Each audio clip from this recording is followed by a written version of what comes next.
কেমন হয় বলুন তো? যদি আপনি কোথাও ঘুরতে গেলে আপনার বিড়ালটাকেও সাথে করে নিয়ে যেতে পারেন, তাও আবার খুব ক্লাসি ওয়েতে। আজকে ২০২৬ সালে পাওয়া সবচেয়ে সুন্দর একটি থটফুল গিফট আমি আপনাদেরকে দেখাবো। এই গিফটটা আমাকে আমার একটা ফ্রেন্ড খুব চিন্তা ভাবনা করে পাঠিয়েছে। কারণ সে জানে আমার ২ টা বিড়াল আছে আর তাদেরকে নিয়ে আমি প্রায় সময় বাইরে বেরোতে যাই। প্যাকেজিংয়ের ব্যাপারে যদি বলি, এরকম একটা বক্স দেওয়াতে আমার খুব সুবিধা হয়েছে। কারণ আমার বিড়ালরা বক্স খুব পছন্দ করে। ওরা হুডি এক্সপ্লোর করার আগেই বক্সে উঠে বসে পড়েছে দেখার জন্য। এখন হুডিটাকে এক্সপ্লোর করা যাক। প্রথমে আমি যেটা খেয়াল করলাম, এখানে খুব সুন্দর করে প্রিন্ট করে দেওয়া আছে স্টে পজিটিভ লেখাটা।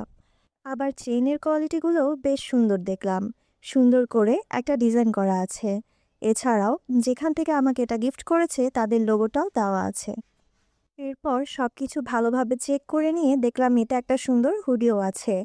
আর একদম উল্টো করে যদি আমি এটা দেখি, তখন দেখি ভেতরের কাপড়টা খুবই সফট। খুব কমফোর্টেবলি এটা আমি আর আমার বিড়াল দুজনই ক্যারি করতে পারবো, এতটাই সফট। এখন চলুন টেস্ট করা যাক। বিড়ালটাকে ঢুকিয়ে দিচ্ছি। কালামারিকে প্রথম এক্সপিরিয়েন্স অনুযায়ী ও খুব একটা স্ট্রাগল করেনি ঢোকার সময়। আর ওর মাথা বের করার জায়গাটা একদম পারফেক্ট জায়গাতে প্লেস করা আছে। খুব উঁচুতেও না, নিচুতেও না। সাইড পকেটগুলোতে যে চেন দেখা যাচ্ছে, সেইটা কিন্তু বিড়ালকে আদর করার জন্য। আর বিড়ালকে নিয়ে বের হলে নিজের জিনিসও তো রাখতে হবে। তার জন্য আলাদা একটি পকেট রাখা আছে, যেখানে শুধুই আমি আমার জিনিসগুলো রাখতে পারবো। এরপরে মেঘকে নিলাম।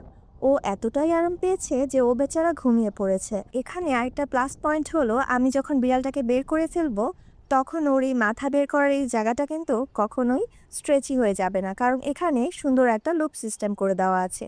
তাই এটা always will get back in shape.